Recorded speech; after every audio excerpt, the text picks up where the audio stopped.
I'm hoping that quantum computing might solve the problem of having to be three places at once here at these hearings. I first want to acknowledge a new senator at the end of the dais, Senator Young. Welcome him to the committee. I'm very pleased that he's joining us, and I know he'll make a great contribution. Mr. Ratcliffe, congratulations. Thank you. Welcome. And it seems to me that you have an initial task that's a little unusual, but also very important, and that is to restore the confidence of the president-elect in the intelligence community.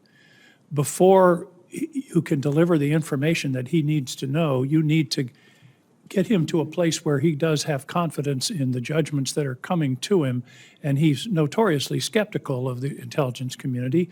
And being skeptical is not necessarily a bad thing, but I hope that's one of the first things that you can work with him on, is to make him receptive to the information and the truth that you will be providing as a result of your position. Well, thank you, Senator.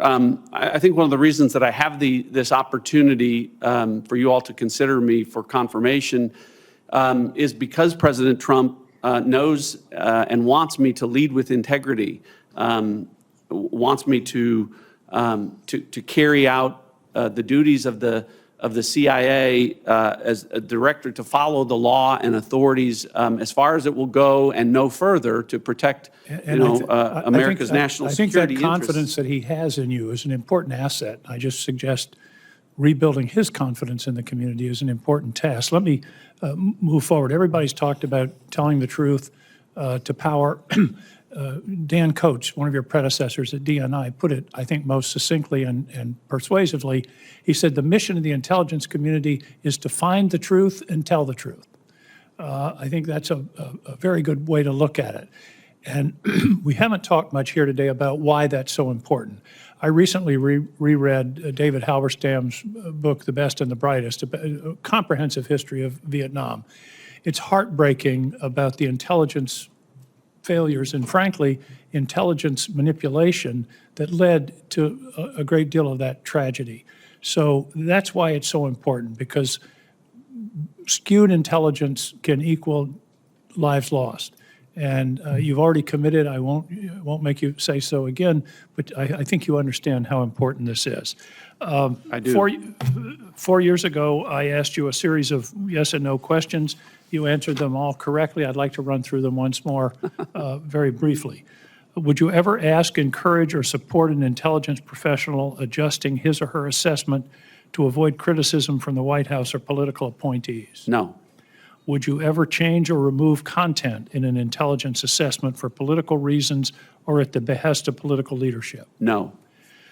Would you consider an individual's personal political preferences to include loyalty to the president in making a decision to hire, fire, or promote an individual?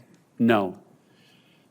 And do you commit to exclusively consider professional qualifications in IC personnel decisions without consideration of partisan or political factors? Yes.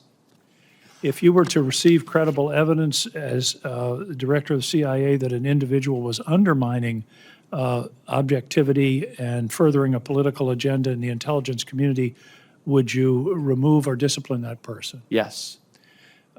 Will you or any of your staff impose a political litmus test for CIA employees? No. Finally, if confirmed, will you reassure your workforce that loyalty tests are not allowed and not encouraged in the CIA? I will. Those were exactly the answers that you gave before. Thank you.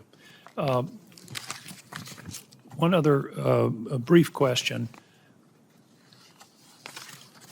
I believe that you are the author of an important statute on cyber security, and I've done extensive work in that area myself. I believe that one of the great failings in national policy is the lack of a cyber deterrent strategy, that our adversaries, particularly China, feel that they can attack our telecommunication system, our electrical system, or whatever with impunity.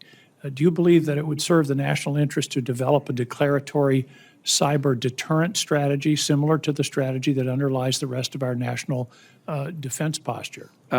I do, Senator, and I know we share a similar view on, the threat from cyber. There's so much focus on the integrity the sovereignty and integrity of our territorial borders. But as you well know, it's invasion through our digital borders from half a world away in a few seconds and a few keystrokes that can And cause it's happening every day. so much damage. And the deterrent effect has to be that there are consequences to our adversaries when they do that. One of the things that I hope to do, if confirmed as CIA director, is to work on the development of the types of tools that will be effective in allowing us to do those things. The deployment of those capabilities, of course, would be a policy decision for others to make, but I would like to make sure that we have all of the tools necessary to go on offense against our adversaries in a cyber means. Thank you very much. I hope you will advocate that in the councils of the national security apparatus of the administration. Thank you, Mr. Ratcliffe. I appreciate your testimony. Senator Lang.